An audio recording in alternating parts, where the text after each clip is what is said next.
எத்திக்கும் புகழ் பரப்பும் வித்தக கவிதையாய் பெரிதும் தேவை. அறிவா பண்பா என கவிப்பாட வருகிறார்கள் பாராட்டிற்குரிய நால்வர். தனித்துவமிக்க லாவண்யா, சொல்லின் செல்வி தர்ஷியா, சாதகமாய் பேசும் சகானேத்ரா, ஒப்பற்ற வேதிகா. முதல் கவிதை முத்தாய் பாட இனிதே அழைக்கிறேன் லாவண்யாவை.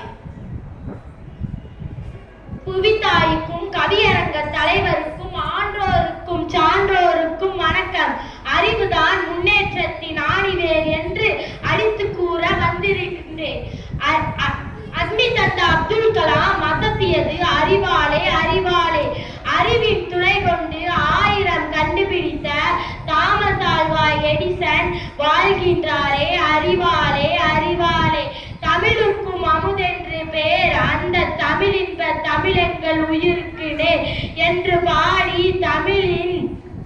தமிழ் பற்ற இயற்கை வெளிக்கொண்டு வந்து இப்பாடல் உயர்ந்து நிற்றதற்கு பாரதியாரின் உலக நிற்பது அறிவாலே அறிவாலே. அறிவு மிகுந்த மனிதனாக அகிலத்துள் வந்து நின்றால் அத்தனையும் நம் கையில் என்று கூறி விடைபெறுகின்றேன். நன்றி, வணக்கம். லாவண்யாவின் கவிதை அறிவாயுதம். அடுத்து ஒளிரும் கவிதையுடன் கவிப்பாட வருகிறார் தர்ஷியா. பண்பு. அனைவருக்கும் வணக்கம்.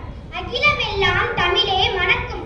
பண்புதான் வெற்றிப்படி என்று பறைசாட்ட வந்துள்ளேன். நற்பண்பு தூக்கிவிடும் நன்மை உயரத்திலே. நற்பண்பு புகுந்து விட்டால் நாவினிலே இனிக்கும். வரும் பண்பாலே சிறந்தவர் தான் பலருண்டு. நம்மிடமே புக்தரோடு வள்ளுவரும் போதித்தும் நற்பண்பே. நன்னெறியால் நிலைத்து நிற்போம் உலகினிலே. எனக்கு பேச வாய்ப்பளித்தமைக்கு நன்றி, வணக்கம்.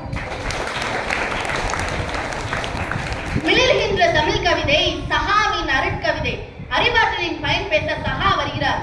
செறிவாற்றலின் கவிதையோடு செப்பிடவே வருகிறார். அனைவருக்கும் வணக்கம். அறிவாற்றல் உள்ளவன் தான் ஆளுகின்றான் அகிலத்தை. பெரும் பண்பை வைத்துக் கொண்டு பெரும்பந்தல் போடலாமோ? கூறும் பண்பில் நம் வயிறு நிரம்பிடுமோ? நல்லவன் இருந்தால் நாடு என்ன முன்னேறுமோ? வல்லவன் வகுத்ததன்றோ வளமாடை உலகு தூண் போன்ற அறிவே நான் வான்முகத்தை தொட்டிடுமோ? ரேடியோ கண்ட மேரி கியூரியும் ரேடியோவை கண்ட மார்க்கோனியும் உயர்ந்தது அறிவாளே அறிவாளே. தன்னம்பிக்கையுடன் அறிவியல் தொழில்நுட்பம் கைக்கொண்டு மாணவர்கள் நவீன உலகில் வெற்றி நடை போடுவதும் அறிவால் தானே. எனக்கு பேச வாய்ப்பளித்த நடுவருக்கு நன்றி, வணக்கம். அடுத்து பண்பு. பண்பின் பெரும் சிறப்பை பொழிந்திடவே சொல்லின் செல்வி வேதிகா வருகிறார்.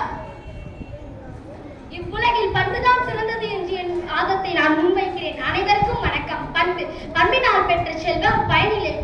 உலகோருக்கு பண்பைதான் அன்பை நல்கும். பன்மடங்கு உயர்வையும் தரும். உண்மை சொன்னேன் யாவருக்கும். அன்பின் மிகுதியால் அதிகமாக உயிர் காக்கும் நெல்லிக்கனியை முகந்தளித்தான் நம்பிக்கை. பலகாலம் தோன்றினும் பலரும் நினைவு கூறும் வகையில் பசுவின் துயர் துடைக்க தன் மகனையே ஏற்காலில் இட்டுக் கொன்றானே மனுநீதி சொல். அவன் பண்பளவோ மிகவும் உயர்ந்தது. இவை அனைத்தையும் எளியோருக்கு அன்னை தெரசா பெற்றுத் தந்தார். குணமென்னும் நட்பண்பே குன்றிலிட்ட விளக்கன்றோ. எனக்கு பேச வாய்ப்பளித்த நடுவருக்கு என் நன்றிகளை தெரிவித்துக் கொள்கிறேன். எல்லோரும் நல்லோரை போற்றும் வண்ணம் நற்கவிதை வாசித்தார்கள். என்னுடைய தீர்ப்பிற்கே தான் நான் வருகிறேன். கண்ணுக்கு இருவிதி கல்வியின் நேர்வி அறிவும் பண்பும் தான். இரண்டுமே சமமாக வைத்தேதான் உறுப்புகள் பெறுவோமே. குறையேந்தும் பண்பாக பார்ப்படுவதும் அறிவாக வளம் வருவோம் நாமே. உளம் நிறைய வாழ்த்தோடு நலம் இரண்டுமே தான் நல்ல தீர்ப்பு என்று கூறி விடைபெறுகிறேன். நன்றி, வணக்கம்.